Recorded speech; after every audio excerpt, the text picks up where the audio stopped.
Bonjour, chère famille en Christ. Que la paix de notre Seigneur Jésus soit avec vous et dans votre cœur en ce moment.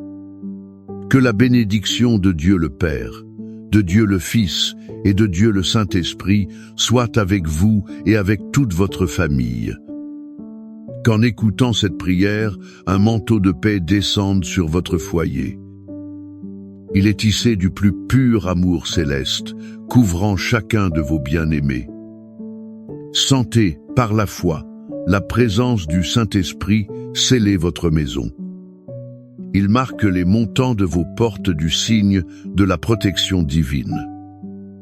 Cela établit un sanctuaire de paix où aucun mal ne peut entrer, ni aucune perturbation régner. En cet instant, nous nous unissons en un seul esprit et un seul but. Nous voulons consacrer votre famille au Dieu très haut, notre refuge et notre forteresse. Maintenant, dans l'unité et avec l'autorité qui nous a été conférée au nom de Jésus, nous élevons notre voix, non pas comme des mendiants, mais comme des fils et des filles du roi. Nous nous tenons fermes dans la foi pour entrer dans une bataille spirituelle pour votre foyer.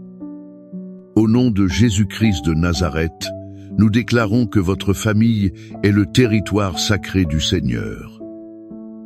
Nous nous levons contre tout esprit de division, de discorde et de querelle ayant tenté de s'infiltrer dans vos relations. Nous brisons, par la puissance du sang de Jésus, toute flèche d'envie. Nous brisons aussi toute parole de malédiction et tout sort lancé contre votre union. Nous annulons maintenant toute malédiction héréditaire.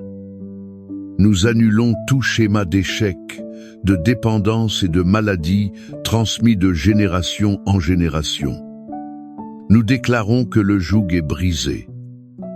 Votre lignée est libre de vivre la plénitude des bénédictions du Seigneur.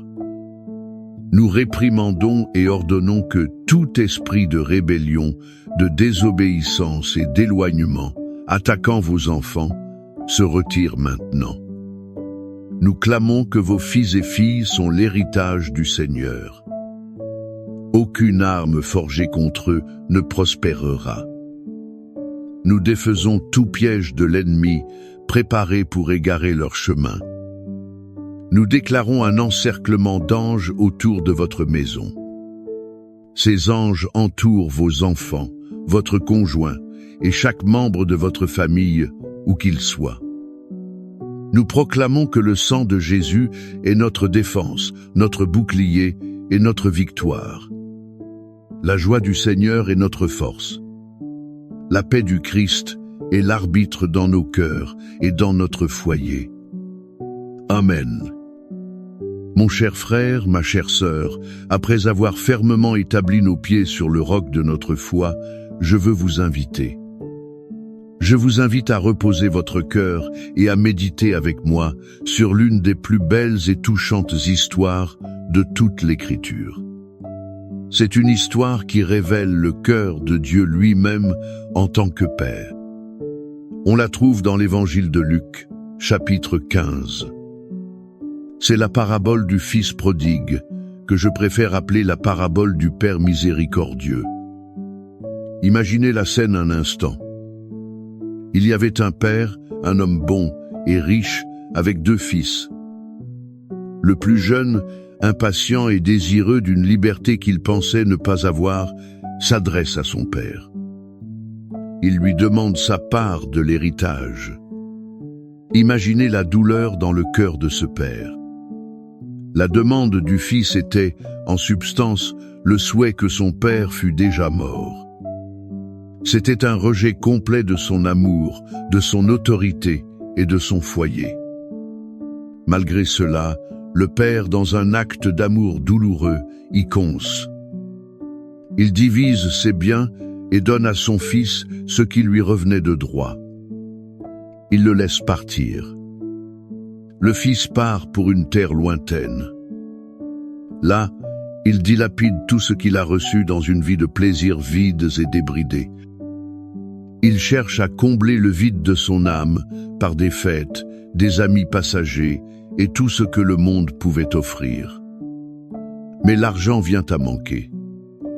La joie superficielle s'évanouit. Puis, une grande famine s'abat sur cette terre. Celui qui avait tout n'a maintenant plus rien. Il se retrouve dans une situation de misère si profonde que le seul travail qu'il obtient est de nourrir des porcs. C'est un animal considéré comme impur par les Juifs. Sa faim était si grande qu'il souhaitait manger les restes que mangeaient les porcs. Mais personne ne lui donnait rien. Voyez où la fausse liberté l'a conduit, à l'esclavage, à l'humiliation et à la solitude. C'est là, au plus bas de sa vie, au milieu de la boue et du désespoir, qu'il est rentré en lui-même. Il s'est souvenu de la maison de son père. Il se rappela que même les serviteurs de son père avaient du pain en abondance. Lui, le fils, périssait de faim. À ce moment, une graine de repentance et d'espérance a germé. Il décida de se lever et de rentrer, non pas comme un fils. Il espérait être traité comme un simple serviteur. Pendant ce temps, que faisait le père? La Bible nous donne un indice émouvant. Elle dit que comme il était encore loin, son père le vit. Que cela nous dit-il?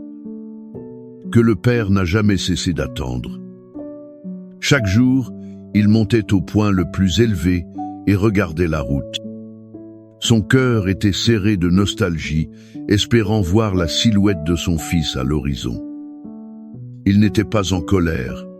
Il ne préparait pas de sermon. Il attendait seulement. Et quand il voit son fils, couvert de honte et de misère, il n'hésite pas. Il court. Un homme de sa position ne courait pas, mais l'amour l'a fait courir. Il a couru, l'a embrassé et l'a couvert de baisers à plusieurs reprises. Il a couvert sa honte de son amour. Avant que le fils ne puisse terminer son discours de repentance préparé, le père l'interrompit. Il ordonna à ses serviteurs: apportez la plus belle robe, un anneau pour son doigt et des sandales pour ses pieds. Et amenez le veau gras, puis tuez-le. Mangeons et réjouissons-nous, car mon fils que voici était mort, et il est revenu à la vie. Il était perdu, et il a été retrouvé. Et il y eut une fête. Cette histoire, mon bien-aimé, est le portrait de votre famille et de la mienne. Nous pouvons en tirer des leçons qui sont des baumes pour nos blessures. La première leçon est celle-ci. L'amour de Dieu le Père n'abandonne jamais. Peut-être avez-vous aujourd'hui le cœur d'un père ou d'une mère qui regarde la route. Vous attendez un fils ou une fille qui s'est égaré, qui a fait de mauvais choix. Il vit dans une terre lointaine. Votre cœur souffre, l'inquiétude vous prive de sommeil. Écoutez bien, le Père Céleste comprend votre douleur. Il regarde la route avec vous. Son amour est plus grand que toute erreur, plus grand que toute distance. Ne perdez jamais espoir, car le même amour qui a attendu et a couru à la rencontre du Fils prodigue agit maintenant. Il agit dans la vie de votre enfant bien-aimé. Ne cessez pas de prier, ne cessez pas d'espérer. La deuxième leçon est qu'il y a toujours un chemin pour rentrer à la maison. Peut être que celui qui est dans la terre lointaine, c'est vous. Peut être les discussions, l'orgueil, le ressentiment ont-ils créé un abîme entre vous et votre conjoint? Ou bien entre vous et vos parents ou vos frères et sœurs? Vous vous sentez perdu, sale, indigne comme ce fils au milieu des porcs. Vous pensez que la situation est irréversible. Mais le message de l'Évangile est que le chemin du retour est pavé par la repentance et la grâce. La maison du Père, foyer d'harmonie et de paix, est toujours ouverte. Peu importe à quel point vous êtes allé loin, un pas vers le Père est tout ce qui l'attend. Il courra alors à votre rencontre. Quel pas devez-vous faire aujourd'hui pour commencer votre chemin de retour vers l'unité familiale? Et la troisième leçon, fondamentale, est le pouvoir du pardon pour restaurer. La fête n'a eu lieu que parce que le Père a pardonné complètement. Il n'a pas jeté les erreurs au visage de son Fils. Il n'a pas imposé de période de probation. Il l'a immédiatement restauré à sa position de fils. Combien de nos familles restent brisées parce que nous refusons d'offrir ou de recevoir le pardon? Nous gardons des rancunes, des ressentiments, des listes d'offenses passées. Elles agissent comme un poison, tuant la joie et l'union. La véritable restauration familiale commence lorsque nous décidons d'agir comme le Père. Il faut courir à la rencontre de l'autre, s'embrasser malgré les blessures et célébrer la réconciliation. Qui dans votre famille a besoin de votre pardon aujourd'hui? Qui devez-vous pardonner pour que la fête de la restauration puisse commencer dans votre foyer? Mon frère, ma sœur, les promesses que nous voyons dans le cœur de ce Père aimant sont les mêmes. Ce sont les promesses qu'il nous a laissées dans sa parole. Quand la peur de la violence, de la maladie et des dangers de ce monde tentera de voler votre paix familiale, souvenez-vous. Le Père qui attend est le même Père qui protège. Il nous a donné le psaume 91 comme une déclaration de foi. C'est une police d'assurance divine pour ses enfants. Et quand l'anxiété concernant les finances, l'avenir et le soutien de votre foyer arrivera, souvenez-vous. Le Père qui pourvoit à la fête est le même qui nous assure d'être notre bon pasteur dans le psaume 23. C'est pourquoi maintenant, je vous invite à fermer les yeux, si possible. Mettez la main sur votre cœur ou sur une photo de votre famille. Recevez ces paroles non comme un poème ancien, mais comme une promesse vivante et efficace de Dieu pour vous et pour votre maison aujourd'hui. Recevez la lecture du psaume 91. Celui qui demeure dans le lieu secret du Très-Haut reposera à l'ombre du Tout-Puissant. Je dirai de l'Éternel: il est mon Dieu, mon refuge, ma forteresse, en lui je me confie. Car c'est lui qui te délivrera du filet de l'oiseleur et de la peste pernicieuse. Il te couvrira de ses plumes. Tu te réfugieras sous ses ailes. Sa vérité sera ton bouclier et ta cuirasse. Tu n'auras pas peur des terreurs de la nuit, ni de la flèche qui vole de jour, ni de la peste qui marche dans l'obscurité, ni de l'extermination qui frappe en plein midi. 1000 tomberont à ton côté et 10 000 à ta droite. Mais toi, tu ne seras pas atteint. De tes yeux seulement tu regarderas et tu verras la rétribution des méchants. Car tu es mon refuge, ô Éternel. Tu as fait du Très-Haut ta demeure. Aucun mal ne t'arrivera. Aucune plaie n'approchera de ta tente. Car il ordonnera à ses anges, à ton sujet, de te garder dans toutes tes voies. Ils te porteront sur leurs mains, afin que ton pied ne heurte pas de pierre. Tu marcheras sur le lion et sur l'aspic. Tu fouleras le lionceau et le serpent. Parce qu'il m'a aimé d'un amour si cher, je le délivrerai aussi. Je le mettrai en lieu sûr, car il connaît mon nom. Il m'invoquera et je lui répondrai. Je serai avec lui dans la détresse. Je le délivrerai et je le glorifierai. Je le rassasierai de longs jours, et je lui montrerai mon salut. Père bien-aimé, basé sur ta parole infaillible et l'aperçu de ton cœur que nous avons vu dans l'histoire de ton Fils, nous nous unissons maintenant. Nous nous unissons pour implorer pour chaque famille qui écoute cette prière. Seigneur, nous te demandons, au nom de Jésus, visite chaque foyer maintenant. Là où il y a un fils ou une fille éloignée, comme le fils prodigue, nous prions pour cela. Qu'en ce moment précis, le Saint-Esprit les fasse rentrer en eux-mêmes. Que le mal du pays, le souvenir de l'amour et de la sécurité du foyer envahissent leur cœur. Brise, Seigneur, tout orgueil et toute résistance. Crée les circonstances nécessaires pour qu'ils désirent revenir. Prépare le cœur des parents à les recevoir les bras ouverts.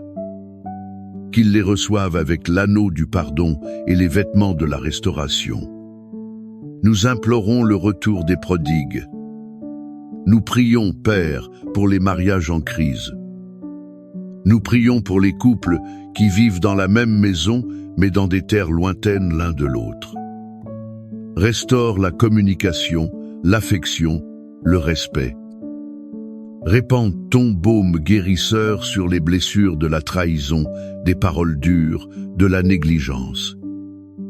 Qu'ils puissent se pardonner comme tu nous as pardonnés et redécouvrir l'amour qui les a unis. Nous prophétisons la restauration des mariages au nom de Jésus. Seigneur, nous implorons la réconciliation entre parents et enfants, entre frères et sœurs. Nous prions pour les proches séparés par la discorde, les disputes d'héritage et les malentendus. Brise les murs de silence et d'amertume. Envoie des anges de réconciliation. Crée des opportunités de pardon et restaure l'unité et l'harmonie familiale. Conformément à ta promesse dans le psaume 23, tu es notre berger. Nous ne manquerons de rien. C'est pourquoi nous réprimandons tout esprit de misère et d'endettement. Ouvre les portes de la provision pour chaque famille. Bénisse le travail de leurs mains. Multiplie leurs ressources. Que le pain ne manque jamais à leur table. Qu'il y ait abondance et prospérité afin qu'ils puissent vivre dignement. Et qu'ils soient aussi un canal de bénédiction pour d'autres. Enfin, Seigneur, nous prions pour la guérison. Guéris les corps malades, de la tête à la plante des pieds. Que toute douleur et toute maladie disparaissent maintenant au nom de Jésus. Et nous implorons la guérison de l'âme. Guéris la dépression, l'anxiété, les souvenirs douloureux et la peur. Que ta paix, qui surpasse toute intelligence, inonde chaque cœur. Maintenant, je vous invite, mon frère, ma sœur, à faire un pas de foi. Écrivez ici dans les commentaires le nom de votre famille ou votre demande de prière spécifique. En écrivant, vous libérez votre foi et vous vous joignez à cette grande chaîne d'intercession. Que le Seigneur vous bénisse et vous garde. Que le Seigneur fasse luire sa face sur vous et qu'il ait compassion de vous. Que le Seigneur lève sa face vers vous. Qu'il vous donne la paix, la protection, la restauration et l'unité que seul lui peut donner. Allez en paix, sachant que le Père est toujours sur le chemin. Il attend avec impatience votre arrivée et la fête de votre famille restaurée. Amen.